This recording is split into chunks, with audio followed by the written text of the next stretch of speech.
Bonjour à toutes et à tous et bienvenue dans cette nouvelle vidéo. Aujourd'hui, on va voir ensemble l'imprimante 3D Anycubic Cobra 2 Pro. Allez, c'est parti!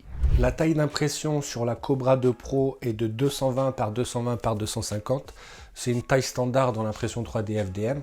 La vitesse maximale sur le papier de cette imprimante, c'est 500 mm/s, sachant qu'Anycubic recommande les 300 mm/s. La vitesse de déplacement, c'est 20 000 mm/s. Donc il est dit que le Benchterie serait imprimé en 15 minutes. Dedans, on a une carte mère de 32 bits avec des drivers TMC 2209. Elle est équipée d'un modèle Wi-Fi, double Z, mais avec un seul moteur pour le Z. Extrudeur double entraînement. On a une buse qui chauffe à 260 et un plateau à 110. On a un plateau magnétique PUI. Également un leveling automatique qui s'appelle le VQ 2.0. Ça check 25 points sur le plateau pour bien voir la planéité avant l'impression. Il y a une fonction qui contrôle le débit du filament qui permet de compenser la rétraction. Ici, on peut voir notre axe X qui doit être bien fixé donc sur l'imprimante à l'aide de nos 4 vis. L'écran 4,3 pouces où en plus on a l'affichage des fichiers durant l'impression. La partie du plateau aimantée pour la plaque flexible en PUI avec la poche et ses outils de montage, une buse de 0,4 mm type Volcano, quelques clés, on a même un petit échantillon de filament, ici il est blanc. Notre tête avec l'extrudeur en direct drive, double entraînement, ce qui permettra d'imprimer quasi tout type de filament et on peut voir aussi la plaque en PEI, notre plateau flexible. Le manuel guide de montage et un Quick Start Guide pour le lancement de l'imprimante. On a donc deux vis à monter de chaque côté sous le plateau pour fixer le portique de l'axe X.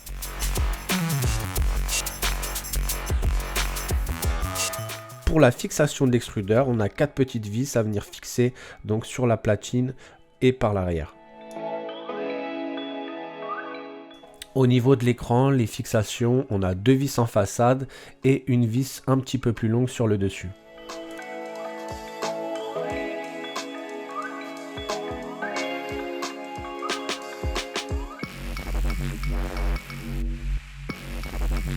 Fixation du capteur fin de filament et branchement de l'extrudeur, bien fermer les deux clips gauche et droite avant de mettre en place la pièce de maintien du câble.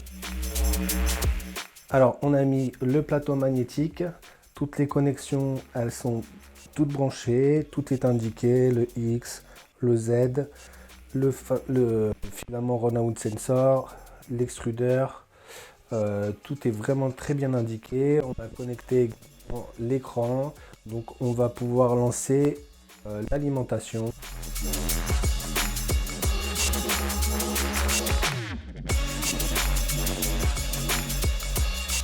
Une fois l'allumage de l'imprimante, il suffira de suivre étape par étape toutes les indications de l'écran et l'imprimante en fait elle va faire que des tests au niveau de la tête, la résonance, le plateau, la résonance et elle viendra faire son palpage des 25 points.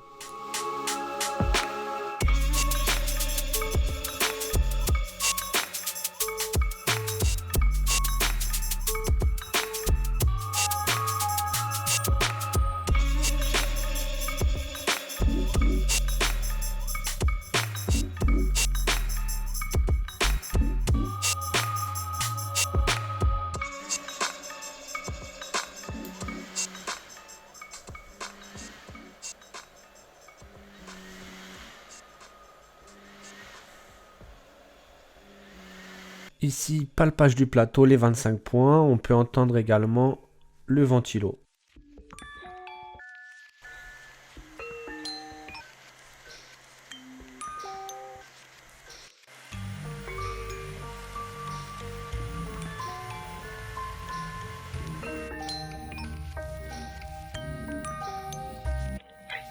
Là, on voit le test de la résonance de la tête.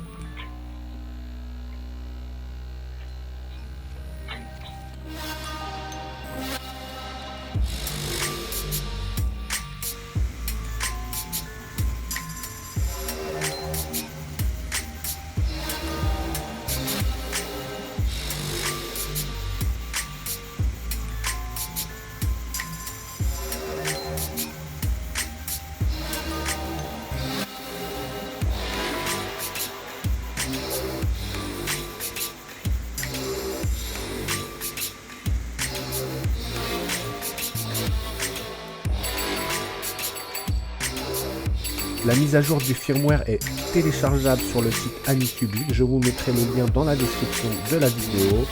Le firmware actuel n'étant pas le dernier, je vais donc mettre l'upgrade, le dossier upgrade directement sur le route de la clé USB que j'ai connecté ensuite à l'imprimante, puis dans About Machine Firmware Version, j'ai une petite flèche rouge qui s'affiche et en cliquant sur celle-ci, la mâche se lance et dure approximativement 3 minutes. Alors, on a les primes qui ont été effectuées sur la Cobra 2 Pro. Ici, on est sur un Benchy de 27 minutes. Donc là, c'est les pièces qui ont été imprimées directement via les fichiers qu'on trouve sur l'imprimante. Donc là, il y avait deux Benchy. Il y a un Benchy de 27 minutes. On peut voir que franchement, ils sont nickel. Il n'y a pas de véritablement de gros défauts. Pour comparer, ici, on a un Benchy exactement de la même taille. Celui-ci, il a été fait en 14 minutes 58. Enfin, 15 minutes, quoi. Un tout petit peu moins de 15 minutes.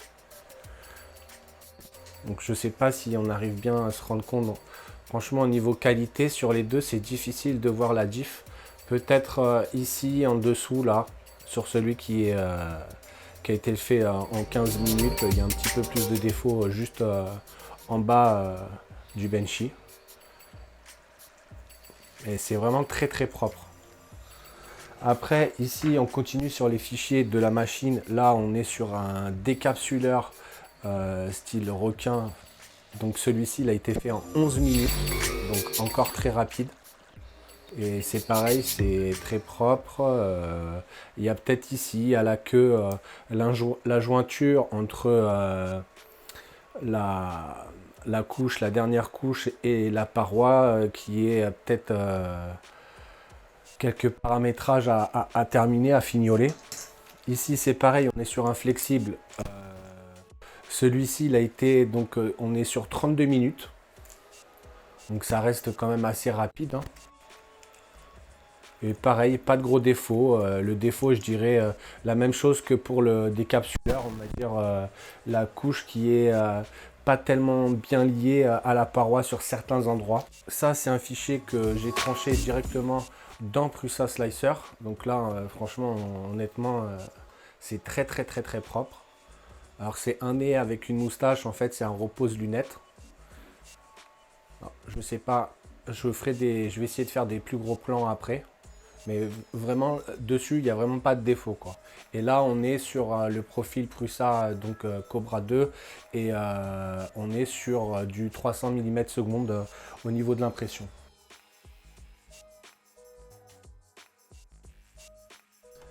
J'ai téléchargé le fichier sur STLFlix, tranché dans Prusa Slicer. Le temps de cette impression, il est de 2h40. Je trouve que pour la taille de la pièce, le ratio avec le temps d'impression, le résultat, il est plus que joli. C'est assez rapide. Franchement, je reste un petit peu sur le cul, parce que je suis habitué à imprimer avec une Artillery X1 ou une CR6 SE. Et les temps d'impression, ils ont vraiment rien à voir, quoi. Donc le nez, on est dans les 1h30, 1h40. Là, on est sur 14,58. Ici, on est sur 27 minutes. Ici, derrière, sur celui-là, on est sur 32. Et celui-là, on est sur 11. Franchement, on peut voir que c'est vraiment très propre. En conclusion sur cette imprimante. Alors, le négatif, c'est quoi? Pour moi, c'est le bruit. Mais bon, ça, on a vu que sur toutes les imprimantes qui impriment relativement vite, ici sur le papier, c'est 500, on imprime à 300. Je vais faire des tests plus tard à 400. Enfin bref, c'est très bruyant. Le ventilateur, il est bruyant. Après, c'est pareil au niveau vitesse, rapidité, c'est le top. Mais ça a aussi une contrepartie dans le sens où il faut vraiment bien poser son imprimante sur un plan de travail qui est assez conséquent. Hein. On ne va pas le poser sur une planche qui est très fine comme ça. Pareil, si vous avez la possibilité de mettre une espèce de plaque absorbante, un petit peu comme sur les machines à laver ou les machines comme ça, là, ça vaut pas très cher. Et je pense qu'il y a moyen que ça lui fasse... pour les secousses, parce que franchement ça bastonne. Alors j'imagine pas sur les autres imprimantes qui vont encore plus vite.